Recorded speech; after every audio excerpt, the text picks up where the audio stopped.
Yeah, it was sent out? Oh. Oh, okay, it wasn't sent. So please take note of that. Ça n'a pas été envoyé, donc prenez note. Allez à l'adresse web, ça va vous prendre 2 à 3 minutes pour le compléter. Et si vous pouvez le faire d'ici la fin de la réunion, ça sera merveilleux. Mais faites-le d'ici la fin de la semaine, s'il vous plaît. Il faudrait l'envoyer par courriel, sinon les gens qui ne sont plus ici manqueront peut-être à l'appel.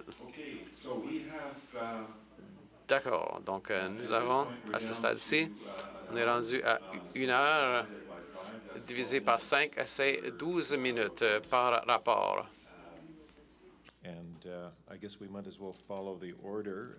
On va suivre l'ordre qui se trouve sur l'ordre du jour d'origine. On va commencer avec le Canada et les États-Unis.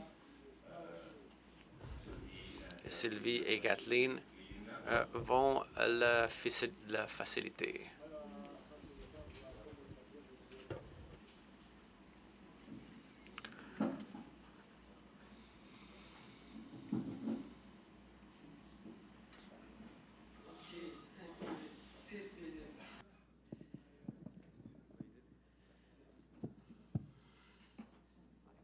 Je viens d'en perdre une demi.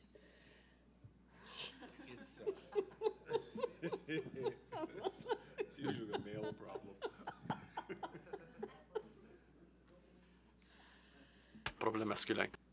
OK. Des considérations larges sur Cicada, mes observations à moi depuis les derniers jours. Cicada, je compare un peu Cicada à un rhizome. J'ai considéré, de tout ce que j'ai entendu depuis lundi et la rencontre d'octobre dernier qu'on avait eue, il y a ici un niveau d'interconnexion et d'intégration à la fois entre les axes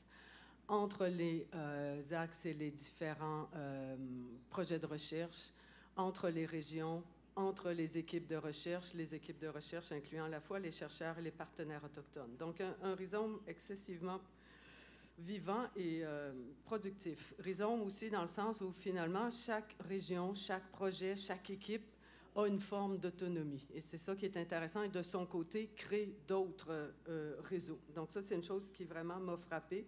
Je pense que ce niveau d'interconnexion et d'intégration est rarement atteint dans ces vastes regroupements de chercheurs. Un autre élément important, comment chacun, encore là, que ce soit les axes, les projets, les équipes de recherche, la prise en compte des contextes, des contraintes et des aspirations spécifiques des différentes communautés autochtones avec lesquelles on travaille, mais autour toujours d'enjeux communs. Donc, cette volonté d'arriver à identifier des enjeux et des issues communs. Et ça, on l'a vu à tous les niveaux, que ce soit au niveau de la conservation des aires protégées, que ce soit au niveau des projets de vie, que ce soit au niveau des cartographies, de la souveraineté alimentaire, des modes de tenure foncière. Et donc, cette considération à la fois des contextes spécifiques, mais dans des objectifs d'identifier des défis, des enjeux communs, favorise énormément la démarche comparative. Et là, on voit tout le potentiel comparatif qu'il peut avoir à la fois donc, entre les régions et entre les différentes initiatives autochtones selon leur contexte spécifique. Un autre aspect aussi, Kathleen et moi, en échangeant sur l'heure du midi, on s'est dit que ce serait intéressant de s'interroger davantage sur les rôles et les responsabilités à la fois des chercheurs et des représentants autochtones, dans la mesure où on conçoit notre rôle comme médiateur. Donc, cet aspect-là de médiation est important. Les représentants autochtones vont retourner dans leur communauté autochtone et rendre compte donc, de ce qu'il y a eu ici, en même temps que quand ils viennent ici, ils apportent avec eux les aspirations des communautés. Donc, ce rôle de médiateur. La même façon pour moi comme chercheur, donc mon lien, mes relations, mon rôle, mes responsabilités face à l'académie, face à la discipline anthropologique. Et comme chercheur, je n'irai pas dans les détails parce que je vois le temps qui court. Mais dans toute ma pratique au fil des décennies avec des groupes autochtones en Australie et ici au Québec, j'ai toujours donc voulu lier cet aspect de la théorie et la pratique. Pour moi, ils sont indissociables.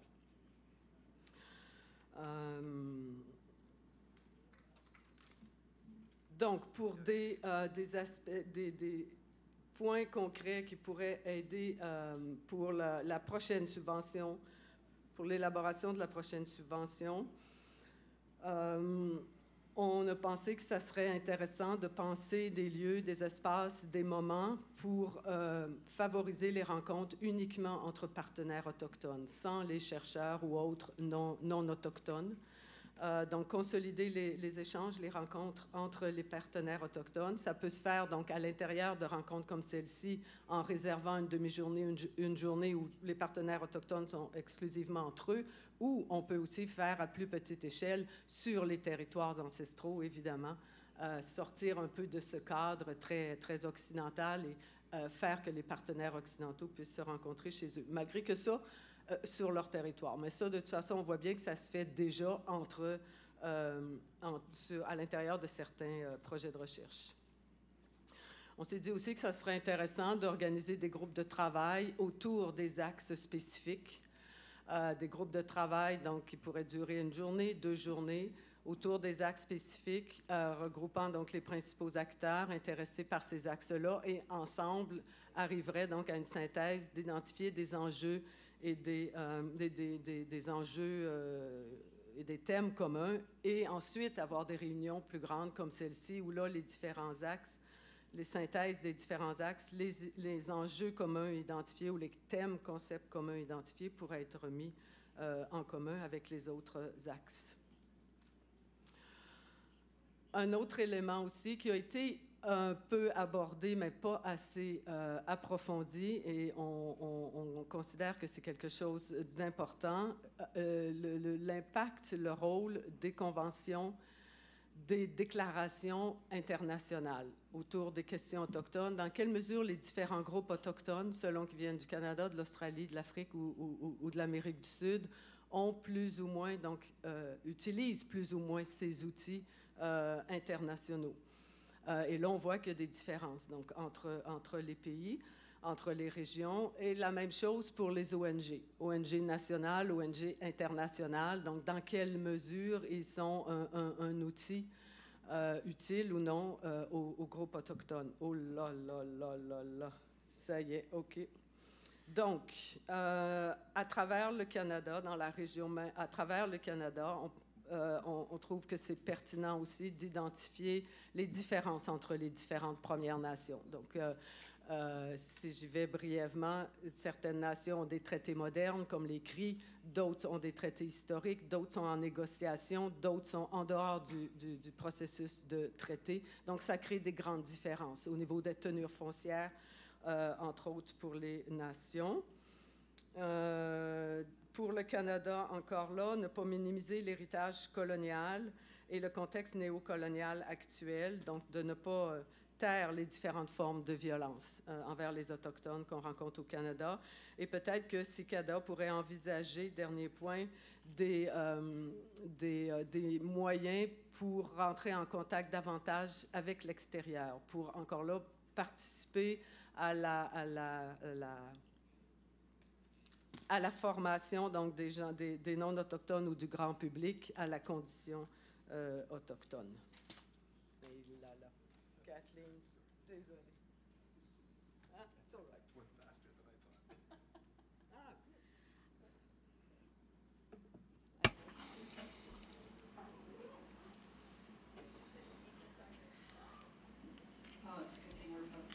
C'est une bonne chose qu'on est à peu près de la même taille. Je suis Kathleen Johnny. Je suis Connecticut, de la tribu Palikat, qui est une tribu Coast Salish de la côte ouest du Canada. Je suis ici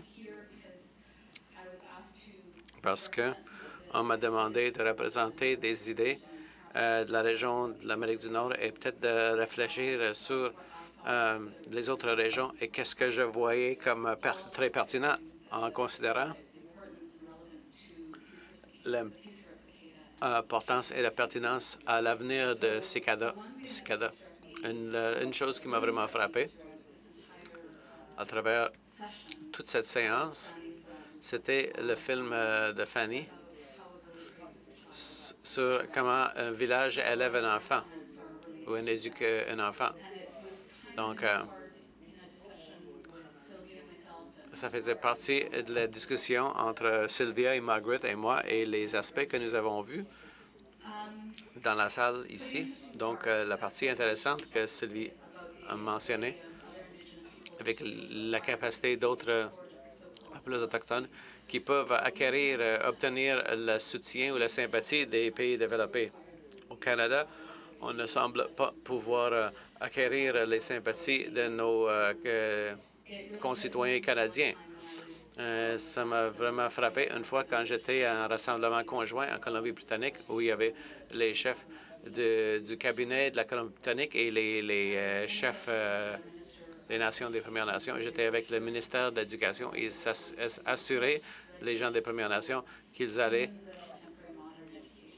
mettre l'époque des pensionnats indiens dans le système d'éducation contemporain. Et c'est une réalité et les gens doivent en parler dans le système d'éducation et tous les gens doivent être conscients des horreurs que les gens ont vécues dans ces pensionnats indiens. Mais j'ai trouvé qu'on ne devrait pas juste se concentrer sur cette réalité abjecte. Il faudrait fêter les Premières Nations dans nos communautés. Je l'ai trouvé parce que j'ai fait un voyage à Hawaï. Je me promenais dans la rue comme une touriste parfaite et j'étais un des individus que je ressemble aux gens où je vais. Donc, au Mexique, ils me parlent en espagnol de Hawaï, les gens me parlent en Hawaï. Et j'avais une personne de la Colombie-Britannique qui est venue me voir. Je voulais juste dire à quel point que j'adore ta culture et j'aimerais que nos Autochtones chez nous qui seraient plus comme vous, là. Et j'étais étonné. Je ne pouvais pas répondre. Je n'ai pas répondu. Je l'ai regardé. Et j'ai regardé le concept. Et je pars. Je suis à des milliers de kilomètres de chez nous et je vis le racisme de chez nous. Et j'ai partagé cette histoire avec le ministre. Il faut vraiment fêter la culture des Premières Nations. Il faut vraiment avancer, mettre en avant la diversité culturelle de chaque nation. Ce n'est pas juste les pensionnats indiens, ça fait partie de qui nous sommes, mais aussi il faut célébrer qui nous sommes, donc la prochaine génération. Il y a une pauvre femme autochtone ne doit pas aller à Hawaï pour vivre un épisode de racisme pendant qu'elle est en vacances. Alors, pendant que je pensais au film de Fanny hier, pour moi, ça a fêté la grossesse de la femme aussi, et la femme parlait de la mère à travers son ventre et aussi parler au père aussi.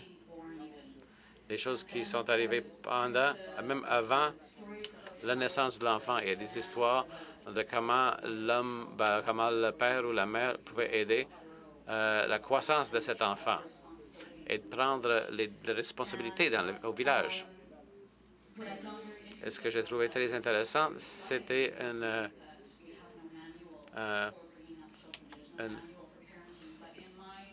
dans la société contemporaine qu'il n'y a pas de mode d'emploi pour les parents. Mais dans ma culture, je sais que nous l'avions.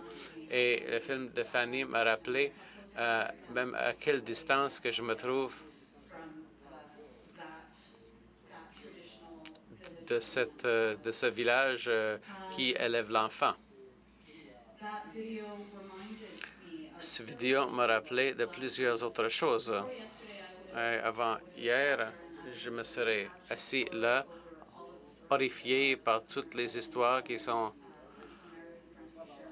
été partagées par nos amis de l'Amérique du Sud, de l'Amérique centrale, sur les enfants affamés. Mais je dis que nos enfants vivent ces choses-là. On les place en famille d'accueil et on les oublie dans ce processus. Ils vont dans des situations inconnues sur lesquelles nous n'avons aucun contrôle. Ce sont les autres personnes qui les contrôlent. Et ça m'a rappelé encore à quel point qu'il est important que ce village, d'avoir cette communauté et d'avoir cette sensibilité de la famille qui t'aide dans chaque aspect de ta vie, que ce soit être dans le ventre maternel, pendant l'enfance, l'adolescence et toutes ces étapes. Et je voulais le partager avec vous parce que le film me rappelait à quelle distance je me trouve de ma culture, même si je suis vraiment plus près le plus près que j'ai jamais été dans ma vie. Ces choses m'ont frappé parce que ce sont les outils que je cherche. Je ne pourrais jamais produire un film aussi magnifique que celui qu'on a vu hier, mais ça m'a dit que ça m'a appris que je veux avoir les outils. Donc, comme personne autochtone, je l'ai toujours dit. Et la raison que je suis ici, c'est pour montrer comment développer les outils et montrer comment accéder aux outils, comment les obtenir. Je veux avoir ces outils et je veux les partager parce qu'on a parlé beaucoup aujourd'hui sur la réciprocité. C'est important dans toutes les communautés autochtones, indigènes. Donc, je voulais vous le rappeler aussi parce qu'il y a des places dans notre société, nos sociétés pour les Heyoka, les personnes bispirituelles et aussi pour les guerriers. On a mis de la place dans sa société. On leur a donné quelque chose à faire pour la société. Ils avaient une capacité et on l'oublie dans la société contemporaine parce qu'on est systémisé. Nous sommes traités. On nous passe dans des négociations en Amérique du Nord. Et on oublie que ces gens deviennent criminalisés, incarcérés et exclus de nos sociétés. Mais avant, ils avaient leur place dans nos sociétés et on savait où ces places se trouvaient. Et s'ils étaient vraiment mauvais, on les aurait tués pour les sortir de la société de toute façon, mais on les a fait travailler où on pouvait. On a essayé et on a travaillé très fort pour les faire travailler. Mais maintenant, on n'essaie même pas. Et c'est une des choses terribles que je ne vois pas qui arrivent dans le monde aujourd'hui concernant les deux sociétés et les points où ils se rencontrent et où ils ne se rencontrent pas. C'est ce que je voulais dire. Merci.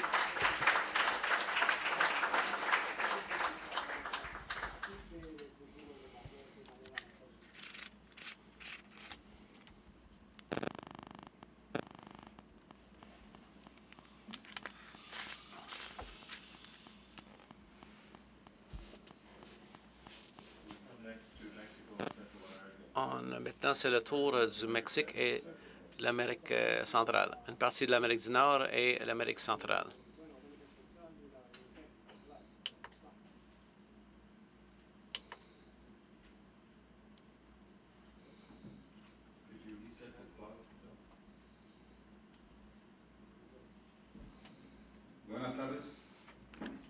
Donc,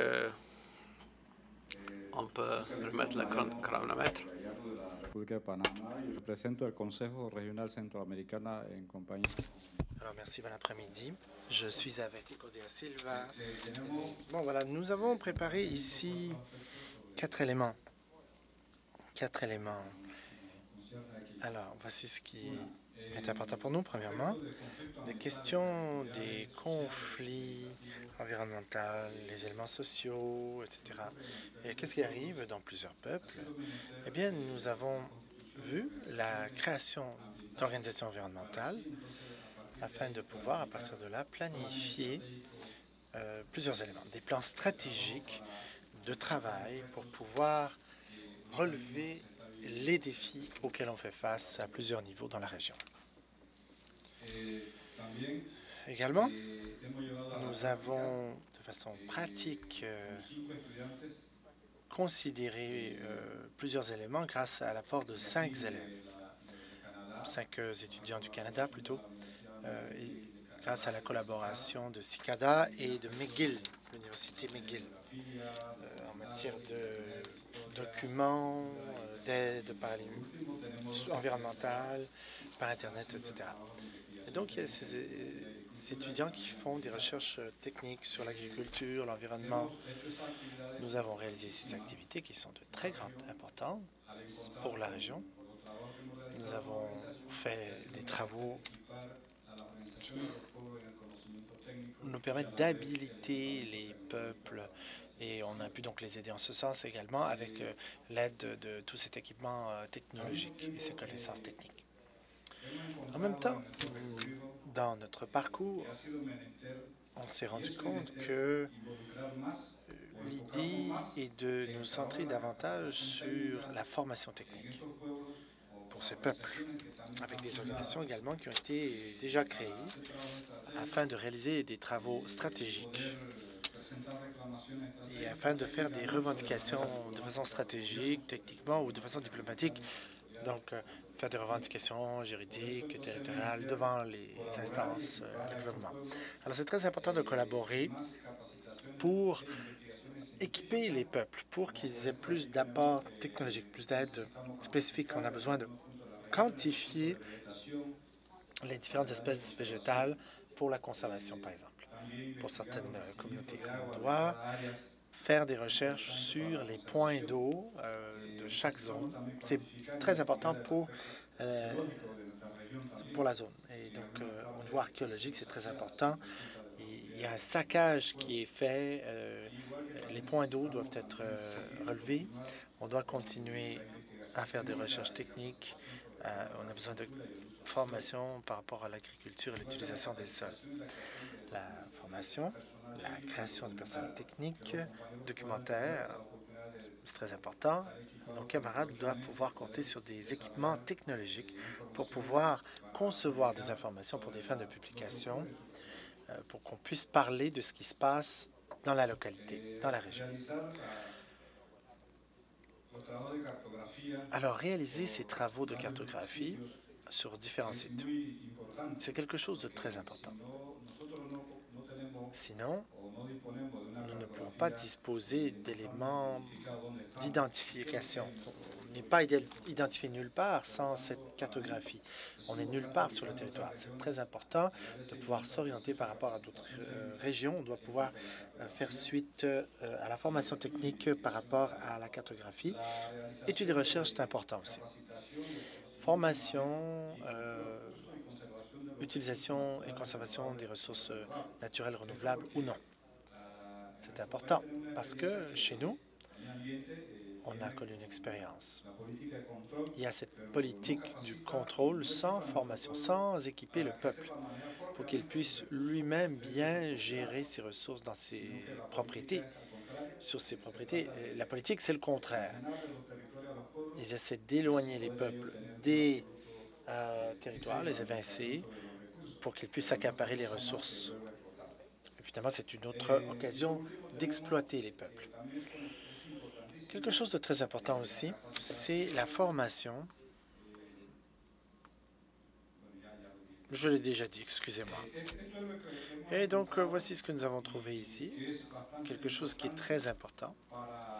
Et c'est pour les membres de CICADA, pour leurs étudiants techniques, diplômés. Et cela doit nous mener à la formation et la pratique par rapport à ces champs d'études. Nous considérons qu'il y a une proposition ici par rapport au conseil régional. Il y a une priorité. Il faut considérer 3 plans de travail très importants et donc il faut considérer tout ça par rapport à ce que j'ai mentionné plus tôt. Premièrement, faire des tournées régionales en Amérique centrale, là où l'on trouve les autres partenaires de CICADA, et il y a la question environnementale aussi, travailler avec les organisations environnementales. Deuxième point, réaliser un atelier d'Amérique centrale. On peut le situer sur un point assez accessible pour pouvoir compter sur la participation des autres partenaires d'Amérique centrale et d'autres régions aussi. Il faut compter sur la participation de CICADA. Les représentants de CICADA doivent pouvoir participer à l'atelier. Les organisations environnementales du pays aussi, du pays hôte, doivent pouvoir participer.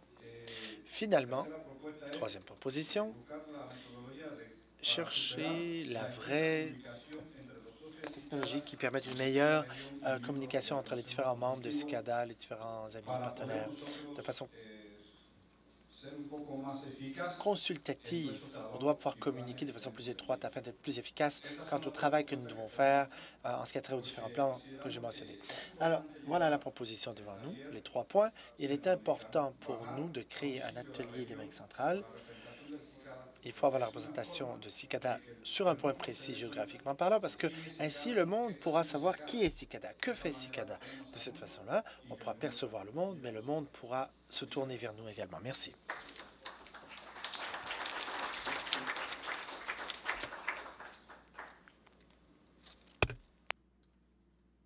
Oh, ahead of time. Great. On est en avance. Maintenant, on passe au rapport de l'Amérique du Sud. Is Jorge going to join you, or? Ah, okay.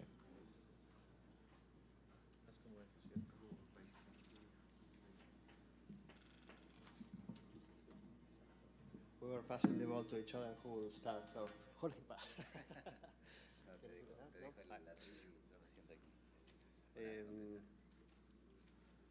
Voy a hablar en español. Je vais m'adresser en espagnol. Un élément de variété. Alors, nous avons eu une séance de discussion. On voulait savoir qu'est-ce qu'on peut proposer essentiellement par rapport à notre axe en vue de la prochaine initiative de Canada. Alors, plusieurs points. Premier point, on voulait explorer la création au sein de CICADA, une équipe d'action rapide peut-être, qui peut être créée au sein de CICADA. Un élément de liaison, d'interconnectivité, qui pourrait compter sur les plus différentes ressources des universités qui sont les nôtres. Quelques exemples ici pour vous expliquer ce que nous voyons. Et on va parler de plusieurs cas sur lesquels on travaille. Pour le cas de Jorge, dans le sud de l'Argentine, il souffre d'une situation, il y a la fracturation, du fracking qui se fait, et on peut faire des études pour faire des prélèvements sanguins. Regardez quels sont les seuils de toxicité qui sont atteints grâce à des échantillons organiques, des ongles, des cheveux, etc., du sang. Alors, l'idée est de savoir où se situent les fonds. Pour ces cas-là, que peut-on faire? On pensait que si on pouvait compter sur une équipe d'action rapide, une poignée de personnes qui pourraient être chargées de certains projets, on pourrait organiser à partir d'ici, à partir des universités, une série d'examens. Le problème, c'est qu'on ne peut pas faire certains prélèvements en Argentine. On ne fait pas confiance aux labos argentins pour faire ce type d'analyse de laboratoire. Donc, on pourrait prélever des échantillons, les envoyer ici. Un autre cas, Niel avait dit plus tôt, c'est le cas des Cicero. Nous nous retrouvons dans un moment où on fait des revendications territoriales. La terre que les Cicilos réclamaient, eh bien, l'entreprise qui a le titre de propriété sur cette terre a réussi à obtenir un permis environnemental qui sert à quoi? À créer de la déforestation. L'organisation des Cicilos a créé une mesure de prudence, injunction en anglais, je crois que c'est ce qui a été dit, pour empêcher tout type d'opération sur le terrain. Et ça fait 1 an que le juge ne répond pas. Donc, on arrive au point où on a besoin de rendre visible cette situation. Et très prochainement, vous allez recevoir une invitation. Nous allons envoyer une carte ouverte au journal. Une lettre ouverte va être envoyée aux journaux pour expliquer cette situation publiquement. Maintenant, comment voit-on la situation? Il y a plusieurs éléments qu'il faut considérer. Plusieurs de nos partenaires autochtones font face durant toute l'année à des situations qui ont besoin d'interventions pertinentes, ponctuelles, urgentes. On doit compter sur des ressources provenant de nos universités quelquefois. Et peut-être que Cicada peut nous aider en ce sens, gérer la situation. Mais ce qui est difficile, c'est que nous sommes les chercheurs associés et nous devons jongler avec 1 million de choses. On ne peut pas toujours vérifier qui fait quoi, où peut-on trouver le médecin, l'expert de labo. Donc, ce serait bien de pouvoir compter sur quelqu'un, des étudiants peut-être, une poignée de membres du personnel de Cicada qui pourraient s'occuper de ce type d'intervention. Intervention rapide et liaison. Donc, c'est ce qui est nécessaire au sein du groupe, du réseau. Il faut savoir, par exemple, comment pouvoir aller chercher des ressources pour faire une intervention tactique. Alors, c'est le premier point. Deuxième élément qui a été soulevé,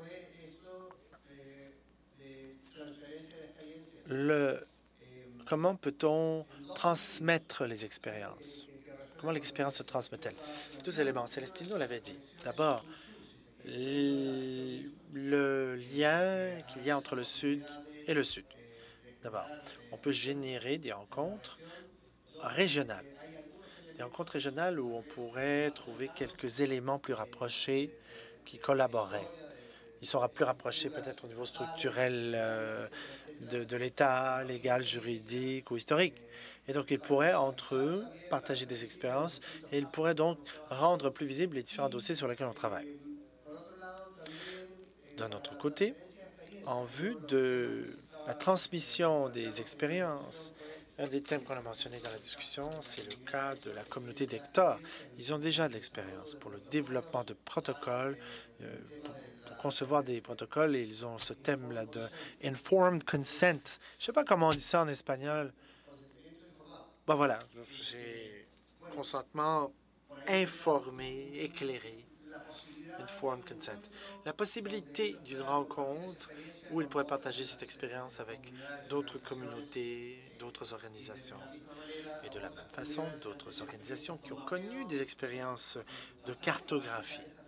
On pourrait transmettre ces expériences qui existent déjà au sein de certaines communautés.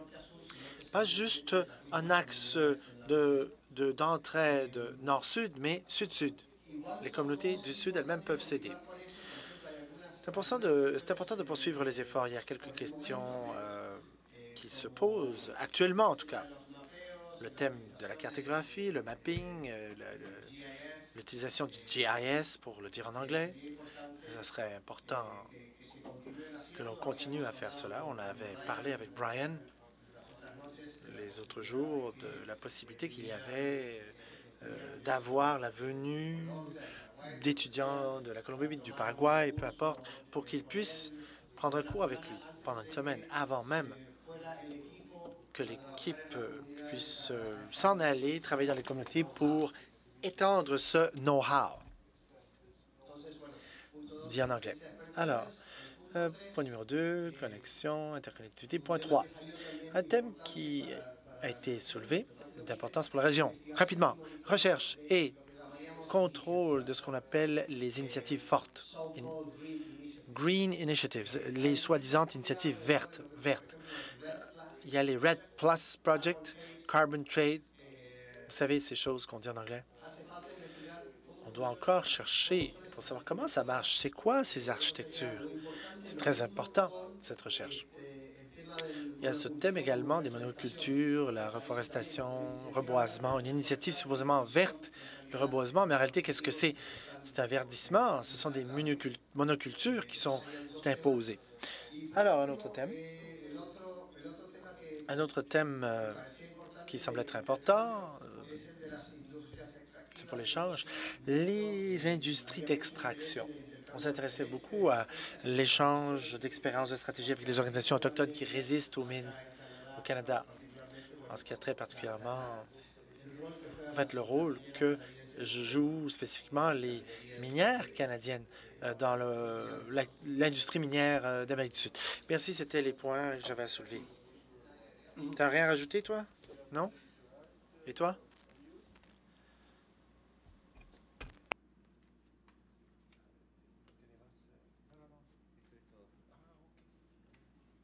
You have 3 minutes. Free. My goodness, 2 in a row. I finished in less than 12 minutes. 2 de suite en moins de 12 minutes. Wow!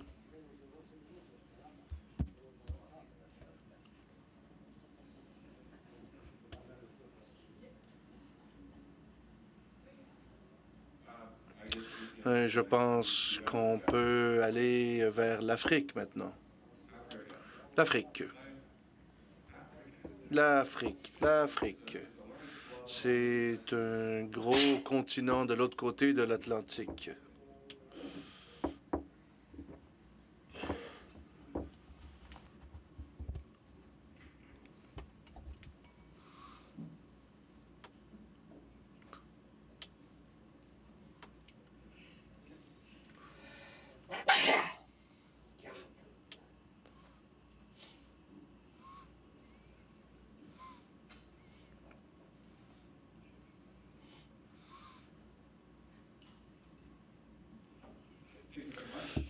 Merci. On a eu une bonne discussion et on espère que ça va nous aider à faire avancer l'agenda de SECODA. Et premièrement, je m'excuse, je ne vous ai pas présenté. Certains ne vous connaissent pas. Alors, je m'excuse, je vais me présenter. Mon nom est Evan Siriga, je viens du Kenya, je suis étudiant en doctorat à McGill, je travaille avec John Daleka, j'ai son programme à l'État et ma recherche sera sur regarder les questions d'environnementalité et de questions de conservation communautaire et on va présenter, Peter et moi, ce qui est ressorti d'une discussion avec nos collègues activistes, académiciens africains et ce que vous voulez les appeler, mais on espère que les points qu'on va soulever vont nous aider à faire avancer l'agenda de SECODA. Alors, on va parler de 3 aspects majeurs. Premièrement, l'accaparement des ressources naturelles et le deuxième, c'est sur le capital social et l'autre, les institutions et la gouvernance. Alors, pour commencer, le cas d'Afrique est assez complexe.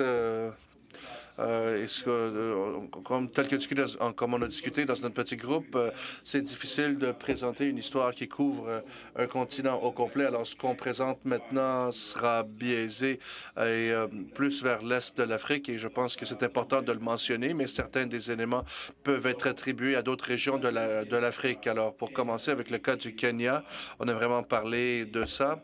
Ce qu'on voit, c'est qu'il y a dans l'histoire du pays, c'est un jeune pays qui vient de sortir du colonialisme en 63. Alors, les institutions que l'on a sont très récentes. Mais quand on a eu notre indépendance en 1963, ce qui est arrivé, c'est que ce que Fanon a appelé une force de décolonisation. C'est que les leaders qui sont venus ont accumulé la richesse à travers l'accumulation de ressources et surtout au niveau des terres. Et ça, c'est traduit actuellement dans le leadership politique au moment présent. Et le système politique à ce moment-là, aujourd'hui, on voit cette accumulation de ressources et de dépossession et le déplacement du peuple à l'interne. Et ça a eu des effets négatifs vraiment pour des groupes marginalisés. Alors,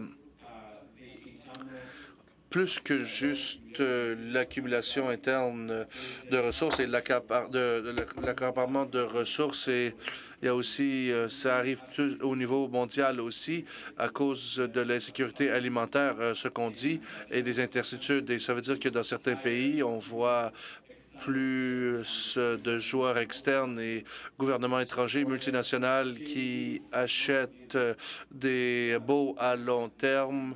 99 ans, c'est juste, c'est comme dire que on achète le terrain pour toujours, en fait.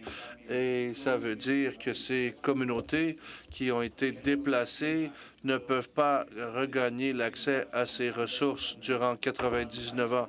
C'est plus qu'une génération, c'est plus qu'une vie et c'est tout ce temps-là qui disparaît. Alors, dans certains pays, dans le cas du Kenya, La plupart de l'accaparement de ressources se passe à l'interne, avec ce qu'on appelle la capture de l'élite. Mais quand on va un peu vers le nord, on voit que ce qui arrive, c'est beaucoup de gens de l'externe qui s'accaparent les ressources des territoires et qui jouent un rôle pour une approche soi-disant moderne au développement et encourageant à ce moment-là l'accumulation de territoires et de ressources par des tierces parties, des parties externes. Alors, dans notre discussion, on parle de capital social aussi. Quel genre de leader et élite est-ce que notre système produit? Alors, le système d'éducation a été une grande source de capital social, mais on suit encore le système d'éducation britannique. Et ceux qui ont gagné le pouvoir social, le capital social et qui se sont retrouvés dans des positions de leadership dans notre pays, et surtout dans le cas du Kenya, c'est qu'ils ont, au lieu de devenir la voix des communautés qu'ils représentent, et leur impératif, c'est de rechercher le progrès individuel. Alors, c'est ce que je parlais de la décolonisation qu'on est en train de vivre et la question de la communauté. On parle de ça hier et on parle de ça quand on parle de communauté. Alors, avoir des leaders qui viennent de communautés, qui ont du capital social et qui gagnent le pouvoir à travers l'éducation et ensuite cherchent le progrès personnel au lieu du progrès collectif et la responsabilité collective. Et c'est ce qui nous pose un grand défi quand on parle de communauté. Quand on parle de communauté, la première chose qui nous vient à l'esprit, c'est l'unité, le collectivisme, la responsabilité collective et l'imputabilité. Mais ces éléments manquent cruellement chez ceux qui ont les occasions, ceux qui ont le privilège dans ces communautés, ceux qui sont privilégiés plutôt. Alors, quand on parle de communauté, dans notre cas, c'est parfois de ça qu'on parle. Une des solutions qui peut contribuer à notre agenda en termes de Cicada et faire progresser notre cause, c'est pas juste de regarder la communauté et voir s'il y a une communauté ou non, mais regarder les relations que certains groupes de personnes ont, surtout avec l'État qui a maintenant beaucoup de pouvoir, et analyser ces situations et comprendre quels sont les défis et quelles sont les façons qu'ils emploient pour surmonter ces défis en utilisant les relations qu'ils ont avec l'État et d'autres intervenants comme les OGN, les ONG, et pour promouvoir la cause que ces groupes de personnes essayent de représenter et faire avancer. Maintenant, Peter va parler d'institutions et de gouvernance. Je vais lui céder la parole.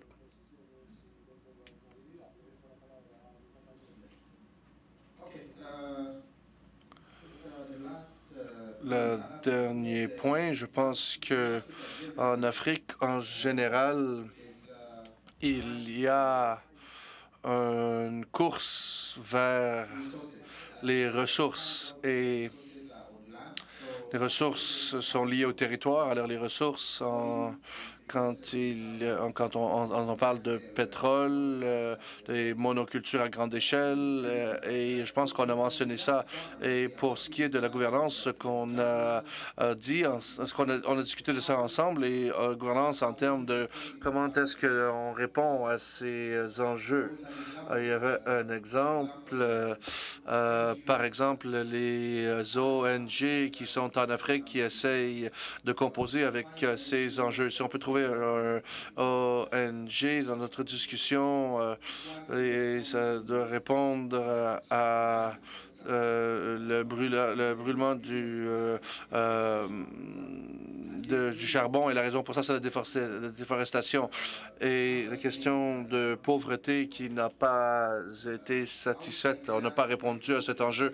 Alors, de l'extérieur, on peut penser que c'est une réponse à la déforestation, mais la façon qu'on le fait, on ne va pas chercher la cause sous-jacente du problème. Alors, ça affecte plusieurs choses. Alors, on ne répond pas aux enjeux qui sont vraiment en train de survenir. On a parlé aussi de l'éducation en général et les communautés qui ont eu un niveau d'éducation où ils sont capables de s'interroger sur certaines choses qui se présentent dans leur communauté et semblent avoir une meilleure façon de répondre aux pressions externes qui sont délétères et qui, parce qu'ils comprennent, ils l'ont vécu.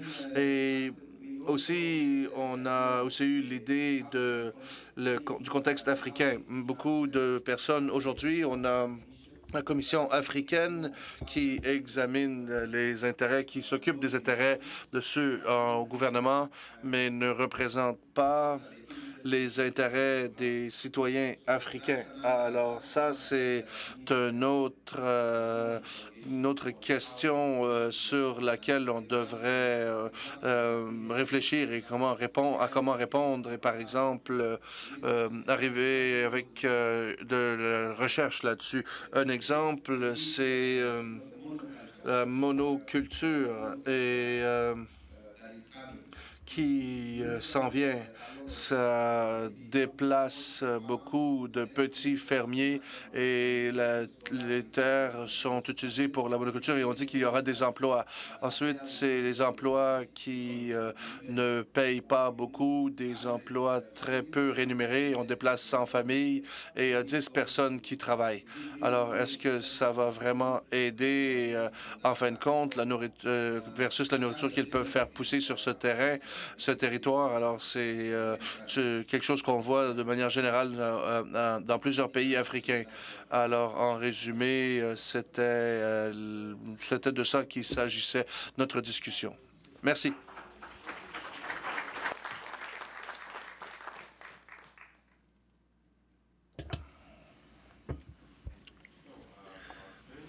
Alors, l'Australie et... Est-ce que c'est l'Australie ou l'Océanie? C'est la question éternelle, n'est-ce pas? Alors, bon après-midi tout le monde. Notre groupe, c'est l'Océanie, mais on n'avait pas de gens dans la discussion, sauf pour les gens de l'Australie. Et donc, on va mettre l'accent sur le continent australien. Et je vais commencer en endossant certains des commentaires émis par Kathleen en relation à la présence du racisme dans la société australienne et les politiques dominantes, l'approche de la politique dominante en Australie, c'est ce qu'on pourrait dire, on pourrait appeler ça une deuxième vague de colonisation. Et en 2008, le gouvernement australien s'est excusé à la génération perdue et ensuite a défini leur approche aux personnes indigènes comme réduire les écarts. Et réduire les écarts avec toutes les connotations sinistres. Et donc, ce que ça veut dire, c'est la néo-assimilation. On s'attend à ce que les aborigènes et les Australiens non-aborigènes vont vivre selon les mêmes normes et les mêmes valeurs et qu'ils auront une égalité statistique. C'est le discours dominant en ce moment et la politique dominante, ça s'appelle la stratégie pour faire avancer les aborigènes et, encore une fois, avec toutes les connotations en termes d'évolution. Alors, ça, c'est la deuxième vague de colonisation. Avant la deuxième vague de colonisation, il y avait une courte période de temps on pourrait penser à ça comme des possibilités post-coloniales après la première vague de colonisation qui est allée de 1788 jusqu'aux années 70. Et durant cette période, des grosses parcelles de territoire et de droits et de ressources sont retournées aux Australiens aborigènes. Et aujourd'hui, un tiers du continent est tenu plus les titres sont par les aborigènes et 100 000 personnes aborigènes vivent dans 1000 petites communautés sur ces terres. Et ces gens peuvent être comparés à d'autres Australiens aborigènes qui n'ont pas de droit au territoire, qui n'ont pas de droit aux ressources et forment la majorité de la population aborigène à environ 80 %. Alors, immédiatement, on a une dichotomie interne en Australie entre ceux qui sont arrivés par la voie des airs et la voie des mers et qui forment la minorité et ceux qui sont là depuis toujours et qui forment la majorité. Alors, on peut parler des écrits de Patrick Wolfe, le regretté, sur le colonialisme et le colonialisme n'est pas quelque chose qui est historique, c'est un processus continuel et la logique de la société colonialiste, c'est l'élimination des sociétés indigènes. Et donc ça, c'est un processus continuel en Australie. Et donc nous, en tant que groupe, on a parlé de nos deux cas qui viennent des Arnhem Land et Northern Territory et Torres Strait, les places où les gens ont des droits au territoire et des droits de ressources et des droits de titre et ils ont accès à ce qui apparaît de l'extérieur à être des programmes très généreux. Ils font partie d'aires protégées pour les indigènes. C'est des endroits où c'est des programmes financés par l'État qui travaillent sur la terre et des programmes environnementaux. Les groupes comme celui de Dean, les Rangers Wadican et d'autres groupes dans cette région de Arnhem Land qui livrent un plein éventail de services environnementaux et écologiques et ils sont payés par l'État australien. Et de manière similaire, ils travaillent sur des programmes en campagne dans le Torres Strait. Alors, en surface, ça a l'air très bien. Tout ça, les gens font du travail important qui compose et qui s'occupe de la pollution marine, les espèces envahissantes, les feux de forêt et l'intrusion de l'eau salée à cause du changement climatique et beaucoup de travail qui a des bénéfices environnementaux, qui a des bénéfices au niveau mondial, des bénéfices au niveau régional, qui a bénéficié aussi les communautés locales. Et ce travail est non reconnu dans le discours de la société dominante et très dépendant sur l'appui de l'État. Et donc, ces groupes sont très vulnérables et la notion même de conservation et d'alternative au développement, c'est quelque chose qui va à l'encontre de ce paradigme mainstream, de ce paradigme de la masse, d'avancer vers l'assimilation des aborigènes australiens. Même la notion de conservation et des alternatives au développement, c'est dénigré par certaines porte-paroles indigènes qui sont assez puissants et qui disent que c'est une forme de bien-être social vert et au pire, une façon d'exclure les aborigènes australiens de tirer profit du continent australien pour leurs propres biens, tels que d'autres Australiens non aborigènes ont fait, gardant en tête que l'Australie, c'est un des pays les plus riches au monde.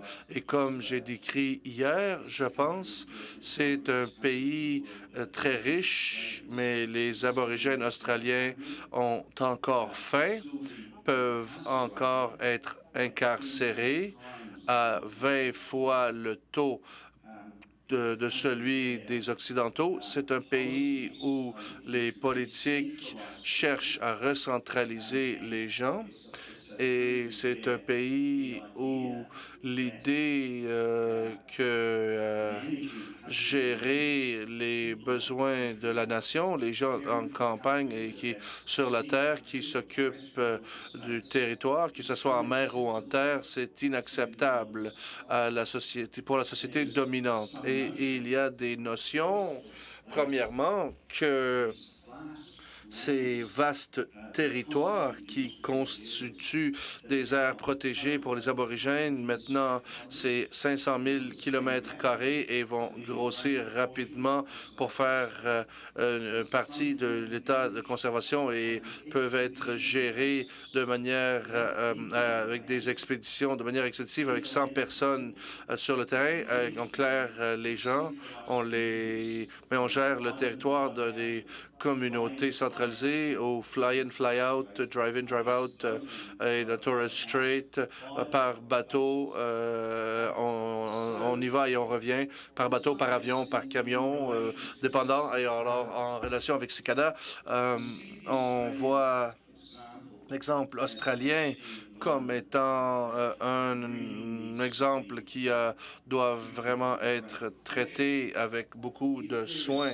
Si il y a une idée plus large entre les groupes, les partenaires et les chercheurs que les aires protégées, les aborigènes, le programme de travailler sur le territoire, de transformer les terres aborigènes en aires de conservation, c'est quelque chose qui n'est pas problématique parce que c'est profondément problématique et profondément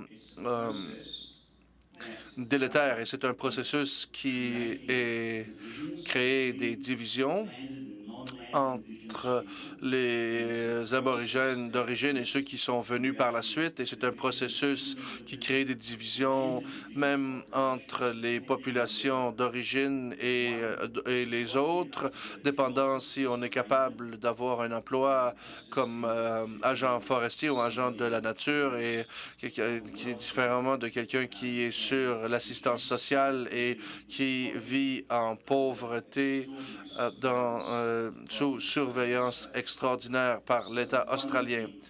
Alors, une des leçons qui vient de l'Australie, c'est le défi énorme d'essayer d'avoir une forme de développement alternatif qui n'est pas connectée à la vision de l'État, la vision dominante quand une personne est dépendante de l'État. On a eu des données probantes, des recherches basées sur des données probantes en Australie, que les investissements, comme on les appelle, c'est une terminologie intéressante pour des situations où on parle de justice sociale et environnementale, mais utilisons cette terminologie. Les investissements dans les aires protégées aborigènes, on donne des retours sociaux sur l'investissement d'environ 4 $ pour chaque dollar investi. Alors, on penserait que c'est des faits basés sur des données probantes pour augmenter drastiquement l'appui pour les secteurs protégés des aborigènes, mais c'est la preuve même qui est ignorée par le gouvernement, qui ne prend aucun engagement à des programmes à long terme pour gérer ces territoires très riches environnementalement et en biodiversité. Et il y a un vrai problème qui existe parce que, d'un côté, le gouvernement veut une approche basée sur les données probantes, mais de l'autre côté, quand c'est fourni, l'idéologie semble dominer en termes de ne pas donner d'appui et garder les gens impuissants au niveau politique, dépendants de l'État et incapables de vivre comme ils le veulent. Alors, notre projet sont dans le détroit de Torres et c'est basé sur la notion de qualité de vie et c'est aussi sur R&R Land on travaille avec des partenaires et des communautés, le Bidding et Yolnu, des gens qui cherchent des formes alternatives de développement et qui cherchent à se déplacer de la deuxième vague de colonisation à une deuxième vague de possibilités post-coloniales. Et donc, je pense qu'en relation à nos groupes partenaires, et je pense que ces groupes peuvent être étendus, CICADA est très importante parce que la notion d'alternative, de développement alternatif, c'est quelque chose qui n'est pas considéré dans la politique la politique dominante de l'État. Et donc, dans ce sens-là, CICADA a beaucoup à offrir dans la situation australienne et vice-versa. Je pense que la situation australienne a beaucoup à offrir.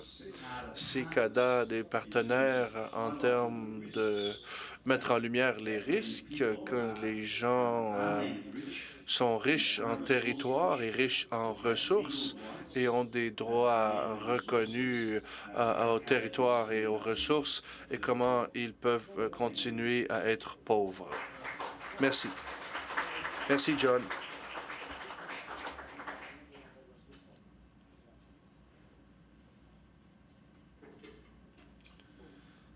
Alors, on va considérer toutes ces choses dans nos discussions demain. Et ce soir, après le souper, on a une séance de remue-ménage sur comment on va élaborer nos conversations là-dessus demain. J'ai remarqué que certains de ceux qui ont parlé ont des notes par écrit et d'autres ont des notes informatiques. Ça serait très utile pour moi si vous pourriez m'envoyer vos notes par courriel ou même me donner des photocopies de vos notes écrites si vous n'avez pas le temps de les mettre en version électronique et les envoyer par courriel. Et même si ils viennent avant 6 heures demain matin, si vous ne pouvez pas me les donner avant, ça m'aiderait à organiser ma pensée autour de tout ça. Et comme vous savez, j'ai demandé ça et c'est et d'ici la fin de la semaine ou à la fin de la réunion, si j'aimerais avoir ce matériel pour écrire notre demande de subvention. Alors, j'aimerais présenter quelqu'un qui s'est joint à nous aujourd'hui et j'ai une version écrite de son nom, mais je ne le prononcerai pas comme il faut, probablement. Est-ce que c'est Kuntu Rumri? Est-ce que Padilla, le nom de famille? Peut-être que vous pouvez corriger ma prononciation et nous parler un petit peu de votre rôle et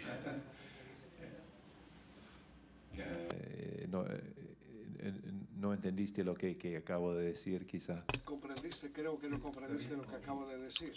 Tu as compris ce que je voulais dire ou pas? Voilà, ça va?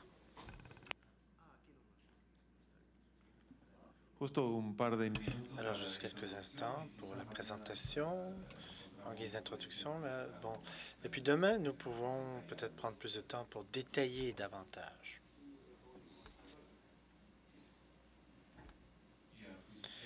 Oui, alors,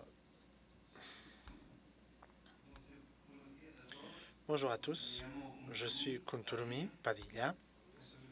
Je viens de la grande nation quechua du Pérou. Je vis à Paris, en France, et je fais partie du mouvement Idle No More en France. C'est un mouvement qui est né ici au Canada. Nous sommes là-bas, plusieurs personnes autochtones des deux côtés du continent américain. Je suis membre aussi du Conseil des Nations autochtones Paris-Europe. Et je suis ici au Canada depuis 3 mois. Je voyage dans les communauté, j'essaie de connaître la culture et la résistance des peuples qui font face aux défis. Durant COP 21 de Paris, nous avons eu des liens avec plusieurs leaders. Nous avons fait feu sacré, comme on dit. Nous avons donc décidé de mettre un pied en Europe. Et selon la prophétie des peuples autochtones, la maladie est venue de là. Et selon nos contes, notre histoire, le remède vient de là d'où vient la maladie. Alors, il y a un chef spirituel, Dominique Rankin, qui vit au Canada, et ensemble, on a décidé de créer une ambassade des nations autochtones à Paris. C'est un centre qui regroupe plusieurs leaders, plusieurs représentants autochtones du monde entier. Le but est de parler. C'est une sorte de parlement qui vise à éduquer les Européens en leur parlant de notre histoire passée, présente. La vraie histoire leur est racontée. Nous voulons arriver avec une solution concrète. Nous voulons mettre fin aux multinationales. Elles sont en Europe et elles essaient de faire des affaires en venant prendre nos ressources. Il faut mettre fin aussi aux stéréotypes, au racisme. Il faut créer une véritable relation avec l'aigle. Vous voyez, on a cette vieille prophétie, l'aigle qui représente l'hémisphère nord et le condor qui représente l'hémisphère du sud, qui vont un jour travailler ensemble, être amis. Et c'est là le début de l'âge d'or. Selon cette prophétie, j'aimerais remercier Jorge, mon frère de la nation Mapuche. Je connais quelques leaders Mapuche. Ils sont dans mon cœur maintenant. Justement, parlant de ce thème, je voulais parler de la lutte qui est menée à Cusco actuellement. Je viens de Cusco, au Pérou. Notre peuple là-bas se lève et se défend depuis plusieurs années contre El Chinchero, la construction d'un aéroport. Cet aéroport va contaminer l'Urubamba, un fleuve sacré qui se rend jusqu'au Machu Picchu et même plus loin, au-delà. Alors, ces peuples résistent au Pérou à cause de la possible construction de l'aéroport Chinchero. J'aimerais parler de la résistance Yanacocha. Vous avez parlé de ça. La famille Chaupe aussi, qui vit là-bas, ils reçoivent des menaces de mort. Donc, nous traversons ces mêmes épreuves des deux côtés du pays. Mon père a fait face à ces mêmes problèmes lorsqu'il était au Pérou. Il a vécu dans le racisme, l'injustice, l'exclusion sociale. Beaucoup des membres de notre famille s'en sont allés vers les États-Unis et l'Europe pour y vivre une meilleure vie. Mais toujours, la culture et ce que nous avons vécu dans notre passé se sont retrouvés, sont restés dans notre cœur, dans notre pensée. Et les aînés le savaient. Et vous savez, il y avait ces mêmes orphelinats autochtones, les orphelinats dits indiens au Canada. C'était les mêmes problèmes là-bas, d'assimilation. Alors, la vision des Incas, la vision autochtone va beaucoup plus loin que ce qui est enseigné dans les écoles du Blanc. C'est une vision plus globale, plus holistique, sans frontières. On ne parle pas d'empire, on parle de confédération. C'est beaucoup plus humain. Cela va bien au-delà de ce qui est enseigné. Il y a mes frères et sœurs de la nation Jivaro, du nord du Pérou. Ils sont en train de lutter contre une pétrolière également péruvienne. Une pétrolière péruvienne qui détruit leur territoire. J'aimerais partager cela avec vous. Il y a eu des menaces exercées par le gouvernement péruvien, le gouvernement équatorien également, contre les peuples autochtones. En Équateur, il y a un grave problème. Angun me disait, c'est Angun Gwalinga, le chef des Sorahuku, il me parlait de ces problèmes à la réserve Yasuni. Tous les problèmes qui ont trait au président équatorien. La tromperie au niveau national créée par une fausse représentation, les menaces des caciques des différents peuples autochtones. Durant la réunion de Paris, COP 21, le président Correa y est allé. Plusieurs autres présidents ont participé aussi. Mais le 3 décembre, tout à coup, la Constitution a changé pour protéger la police et les militaires. Donc, il a envoyé des militaires vers les peuples autochtones et ce qui s'en est suivi, c'est une répression horrible. À la vue de tout ça, nos peuples appuient de tout cœur et les gouvernements appuient des gens sans conscience. C'est effarant. Cela crée une lutte au sein de la population. Il y a une division qui s'opère. Et nous voulons donc parler davantage à notre peuple. Nous voulons leur parler de la vraie culture. Beaucoup de nos gens sont déracinés. Nous parlons de revenir en arrière. Il s'agit d'un mouvement de décolonisation. Cela est lié à une réconciliation. Nous avons parlé avec les premiers peuples cette année et nous avons tenté la réconciliation avec nos frères des peuples européens. Et cela est très important pour nous. Nous voulons mettre fin à la guerre. Un cacique l'a dit, un cacique Piaco de la nation Achaninka l'a dit. Nous voulons la paix. Plus jamais la guerre, nous voulons la paix.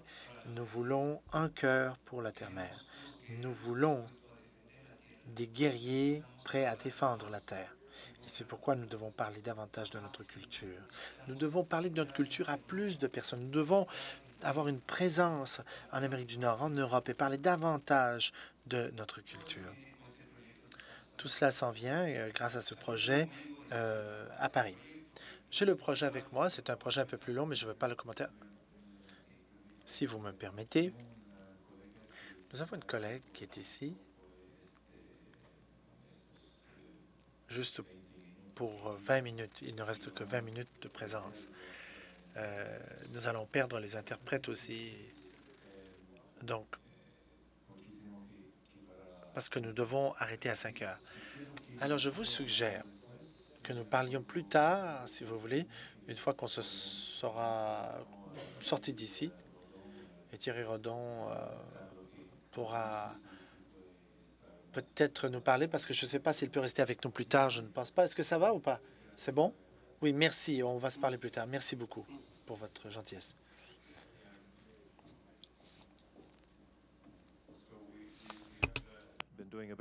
Donc, on fait un peu de jonglage en ce qui concerne l'ordre du jour. Catherine Vaudon, de l'Université Laval, a un engagement avec un centre que certains de nos membres sont impliqués, Sylvie, Martin Hébert, Sierra.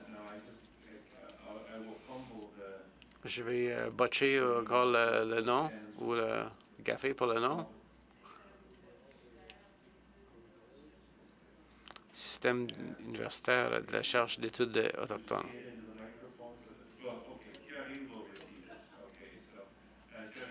Thierry est très impliqué dans le nouvel institut d'initiative de l'Institut nordique basé à l'Université Laval. Donc, ce qu'on a fait, Thierry, chaque leader de projet participant avait 18 minutes plus tôt. La journée, je sais que 18 minutes, c'est pas beaucoup, mais entre maintenant et 5 heures, est-ce que vous pouvez nous parler de ces engagements?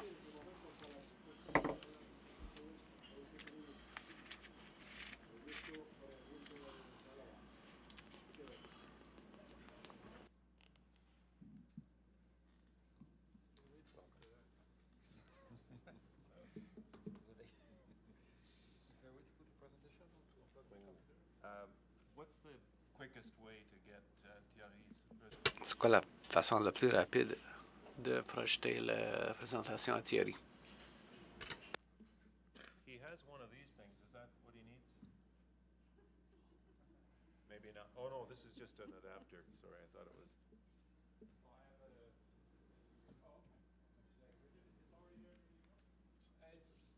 Yeah, I can. Yeah, it's just a presentation. There's more stuff on that. So what it's called Sierra. Well, how about we just plug that right in the back and use this to Sure, that would be great. Oh yes. see it here too?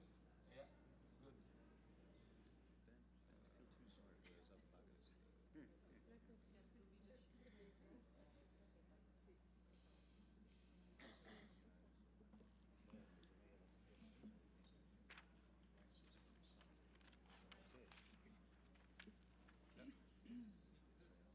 Yeah. Yeah. But I can plug a VGA or HDMI. No, I don't have it actually. Okay, well we should. Yeah, it's called Sierra.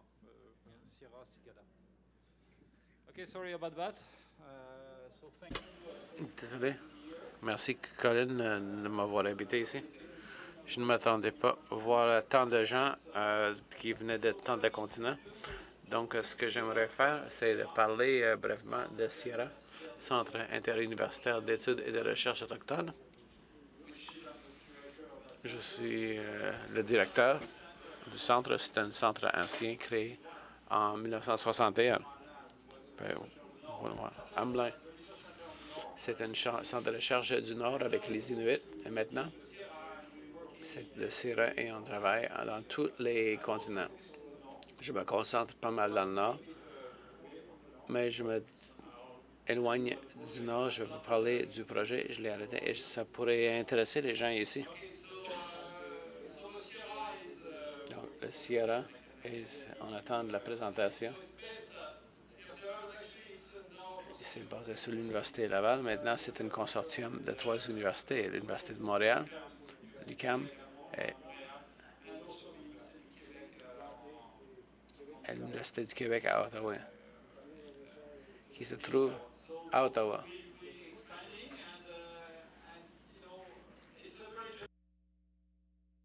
On prend de l'expansion. Ça fonctionne très bien. Je travaille avec les peuples indigènes. Et je pense que Cicada fonctionne de cette façon. Donc, pour un chercheur, c'est ce qui est principal. Nous avons plusieurs projets, plusieurs au Canada. Par exemple, ma collègue Sylvie Poirier travaille beaucoup avec les Atikamekw ici pour pouvoir bâtir leur histoire, qui est très important. Martin Burr travaille en Amérique du Sud, donc nous en avons beaucoup, beaucoup de projets.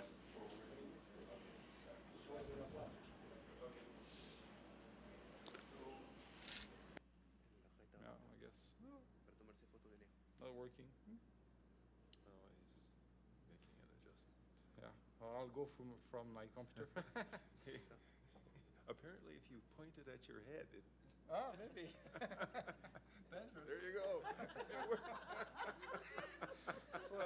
On a trouvé le truc, là. Il faut qu'il le pointe à sa tête pour que ça fasse marcher.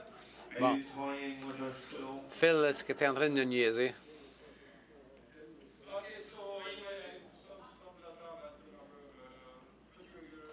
Okay. Il y a beaucoup de chercheurs, 40 chercheurs associés, et c'est un partenariat.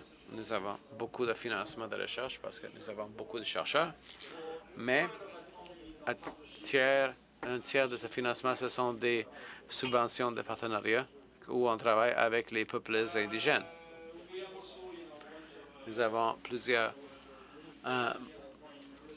protocoles d'entente avec des universitaires canadiennes et étrangères. Ça fonctionne maintenant. Je ne suis pas obligé de la passer par ma tête. Et des partenariats assez larges avec des autochtones, organismes autochtones. On travaille avec plein d'organismes autour de notre université, d'avoir un accès et de soutenir les étudiants indigènes. À l'Université de Laval, le Cercle Coapi et le Cercle des Premières Nations, l'UQAM. Au Nunavik, nous avons une longue histoire au Nunavik, donc on a beaucoup de gens. Il y a l'administration CRI, les Atikamekw, les Wendat. Ici, on a eu quelques projets avec eux au Nunavut, l'Arctique, comme vous voyez, et des organismes généraux comme l'Institut des Premières Nations, Cap-Labrador, la Commission de la santé des Premières Nations aussi. La mission de recherche est pour l'analyse et l'explication des enjeux contemporains auxquels les communautés autochtones font face partout dans le monde. On essaie de contribuer à la formation d'une nouvelle génération de chercheurs qui est important de travailler avec les peuples indigènes, mais aussi de contribuer à la formation des étudiants indigènes. On a réussi à l'Université Laval, mais aux autres universités, les choses fonctionnent bien, comme à l'UQAM. Donc, les notes de recherche, nous en avons 5. Une sur la culture et l'histoire. Sylvie s'y trouve. Une autre pour les comités, les conditions de vie et le développement de recherche, où je suis impliqué. Et Antoine était près de Sigada. On pensait de l'impact du développement régional sur les communautés, les statuts juridiques et politiques concernant les peuples autochtones, le cadre, la langue et la transmission du savoir. Pas seulement l'éducation, ça en fait partie, mais aussi toute la transmission de langue. Et le 5e, c'était la santé, la guérison et le mieux-être. Sierra, on a une façon de se concentrer sur le partage du savoir. Ce n'est pas juste pour les chercheurs. Chaque année, nous avons une réunion, une conférence annuelle. Et quand c'est organisé, nous avons un organisme indigène étudiant. On l'a fait en partenariat, mais le choix d'un sujet sera toujours en partenariat. Donc, on a tendance à alterner entre Québec et Montréal. On essaie d'aller à Ottawa l'année prochaine. On a le Carrier du Sierra, qui est une façon de promouvoir les recherches faites par nos étudiants. C'est géré par les étudiants, mais ça passe par un processus rigoureux d'évaluation. Nous avons beaucoup d'écoles d'été aussi. On vient d'en avoir une sur le pluralisme juridique qui était très intéressant. Il y avait des gens de l'Afrique, de la Nouvelle-Calédonie, de l'Australie et du Nord aussi. Et on essaie de le faire à chaque année.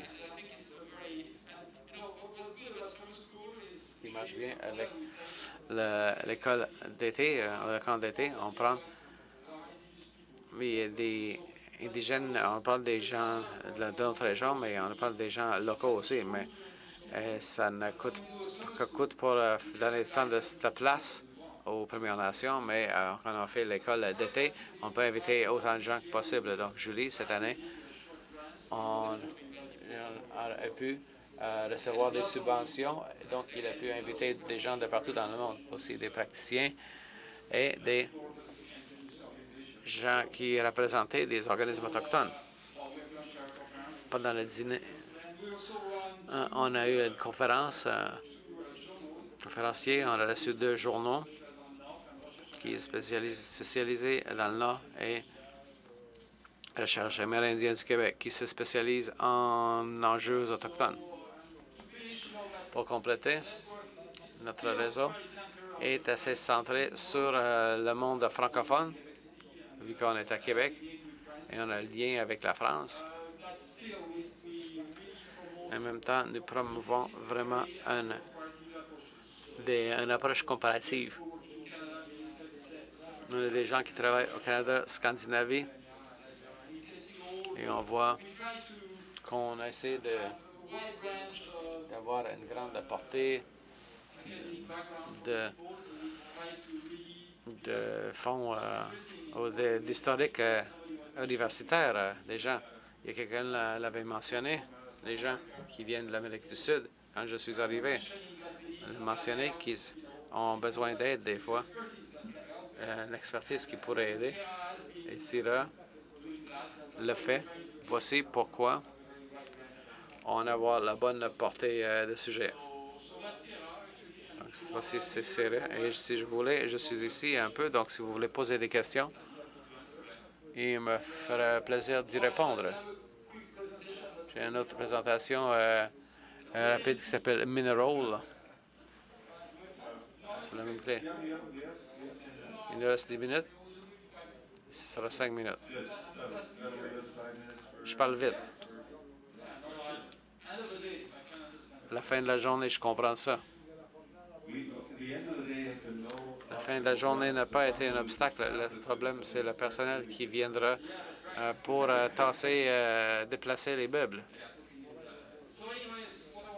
Donc, je voulais parler d'une subvention SHARK, une subvention de partenariat pour le développement des ressources et la façon de vivre autochtone. Et j'ai eu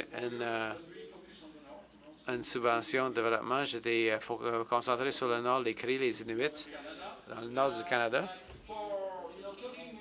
Quand on parle aux Cris et aux Inuits, on a découvert que l'activité se passe à travers le monde. Et ça devient de plus en plus évident. Mais si on voulait le faire encore mieux, et il y a l'impact qui est basé sur l'impact des mines sur la communauté éloignée. Parce que les communautés éloignées sont éloignées, essentiellement. Donc, on voulait comparer des régions différentes. Donc, j'ai eu une collaboration avec des gens en Suède. Donc, la collaboration, une équipe de chercheurs en Suède. On travaille avec les Samis, un autre groupe qui travaille en Nouvelle-Calédonie, les Kanaks. Ainsi, la mine Raglan, en Nunavik, possède une mine en Nouvelle-Calédonie. Donc, pour nous, ce serait intéressant de comparer avec le système juridique, la reconnaissance des droits. Comment est-ce que ça change une relation avec la mine? Et comment est-ce que les gens pourraient bénéficier? C'est pas la bonne présentation. C'était un autre. Tu peux faire celle-là aussi. Moi, je pourrais le faire. Non. Donc, la Nouvelle-Calédonie, l'Australie aussi. Nous avons des gens qui sont allés en Australie, dans les territoires nordiques de l'Australie. C'est assez comparable. Vatsu se concentre sur les deux régions et le nord du Canada.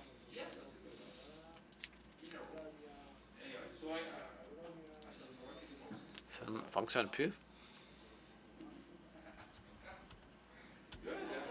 Ah. Il fallait juste s'y prendre de la bonne manière. Donc, c'est les objectifs. C'est vraiment un partenariat avec des organismes autochtones. Donc, on veut vraiment produire pas seulement du savoir universitaire qu'on est obligé de faire, on veut aussi produire des documents ou de l'action qui pourrait être pratique pour une communauté, pour leur permettre d'être dans une meilleure position quand ils traitent avec les mines. Il y a le réseau aussi. On ne s'est pas rendu en Amérique du Sud par exemple, une des raisons, et je l'ai entendu des gens ici, la relation entre les mines et les peuples indigènes en Amérique du Sud c'est une question de droits humains. C'est pourquoi on voulait comparer des places où les droits humains étaient respectés. Ça pourrait être une discussion aussi. Pour la plupart de ces pays, il y a des règlements. Et notre régime, on voulait laisser participer les peuples autochtones. Donc, ce serait intéressant pour moi. Je regarde toujours parce qu'on a une mine Gold Corp à Ominji et avec nos partenaires guatémaltais où ça ne fonctionne pas pareil. Ce sera des études de cas assez intéressantes. Donc, il y a aussi les ensembles. Il y a l'analyse de lacunes, la comparaison, le mieux-être, l'interrelation d'impact, les régimes de travail, les droits indigènes aussi, le développement régional et local durable et les rencontres mondiales. Il y a le Trust, la Corporation nationale.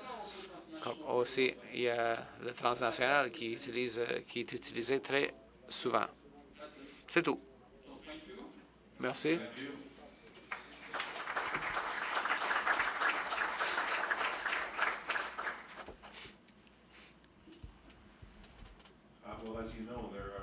Comme vous le savez, il Il y a beaucoup de congruence entre ces sujets et les initiatives Cicada. Nous avons deux cas nord-sud avec la même compagnie minière qui opère dans des juridictions différentes. Et une autre chose qui vient de nous, à laquelle je viens de penser, concernant la largeur et la profondeur de votre équipe. C'est peut-être après que vous êtes arrivé, mais l'idée d'une réponse, une capacité de réponse rapide, c'est difficile avec 30, 40 co-enquêteurs. Souvent, vous n'aurez même pas une personne avec l'expertise requise pour répondre rapidement aux besoins d'un partenaire. Mais si on a doublé la grosseur de notre possibilité d'expertise, ça devient plus faisable. Donc, c'est juste une chose qui peut m'arriver lorsque vous parlez. Avez-vous d'autres questions ou commentaires pour Thierry?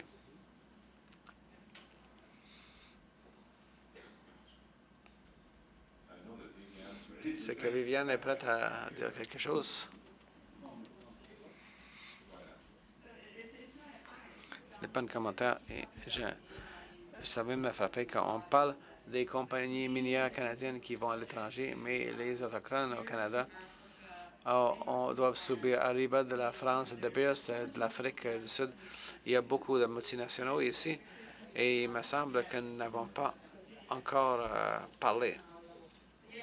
Oui, il y a beaucoup de compagnies minières canadiennes qui vont dans le sud et ailleurs.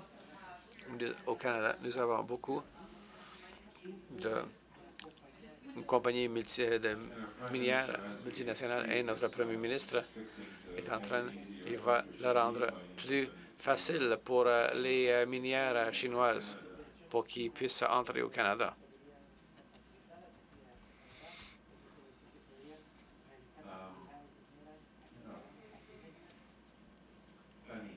Fanny.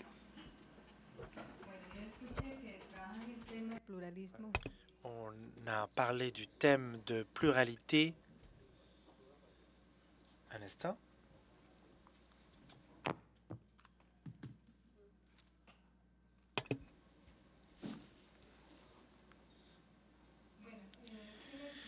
Je vous ai entendu parler de pluralisme juridique.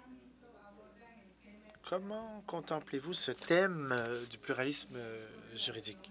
C'est lié à quel thème, au juste? En relation avec les différents groupes ethniques avec lesquels on travaille? Avec les différents peuples avec lesquels on travaille?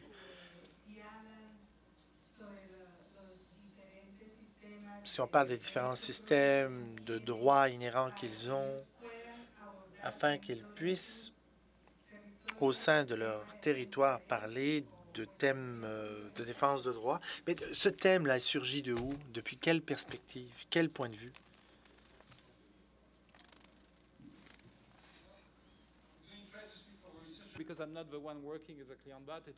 Je ne suis pas la personne qui en parle. Je suis Ghislain Otis de l'Université d'Ottawa et il travaille depuis longtemps et ce qu'il essaie de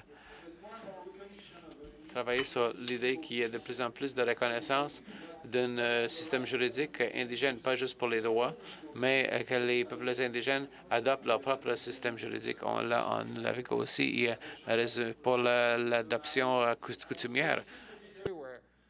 Alors, on voit ça partout, et Canada, dans la Nouvelle-Calédonie, où clairement cette institution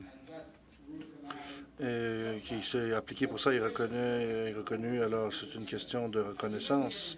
Et même le système, on a tendance à avoir de plus en plus de priorités parce qu'on voit avec ces gouvernements, c'est juste un système qui sont mis en place, mais qui ont tendance à promouvoir ça. Alors, son travail regarde les normes pluralisme qui peuvent être améliorées d'une certaine façon. Alors maintenant, ça coexiste et un à côté de l'autre. Et quel est l'état des choses? Alors on essaye de voir comment on peut reconnaître ça comme système légal, parce qu'on si on va au Canada, le système de justice au Canada, c'est spécial parce qu'on a deux systèmes, un au Québec, le Code civil, et un au Canada avec le Common Law. Alors, ça peut exister, le priorisme légal. Alors, seulement trouver une façon pour que ça fonctionne. Et ce qui arrive, c'est qu'il faut faire très attention pour ne pas utiliser le mot traditionnel. J'aime pas le mot customary en anglais. Alors, mais souvent, c'est pas écrit et souvent, il y a du travail à faire. Et qu'est-ce qui arrive si vous écrivez une loi? Est-ce que c'est toujours, est-ce que ça reste pareil? Si ça vous intéresse, je peux vous donner son courriel et ce serait très intéressant de parler à l'un d'entre vous.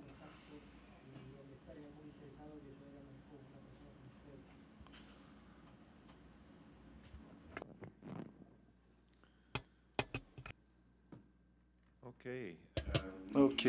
Alors, on va avoir du temps libre aujourd'hui parce qu'il faut quitter la salle maintenant. Et le souper ce soir, il reconfigure les tables. Alors, on revient ici pour manger, si je comprends bien, à 18h30. Et après 18h30, à 20h, on a notre programme de la soirée, la séance de remue-ménage ce soir, toujours ici dans cette salle. Oui, c'est un bon point. S'il vous plaît, amenez toutes vos choses avec vous.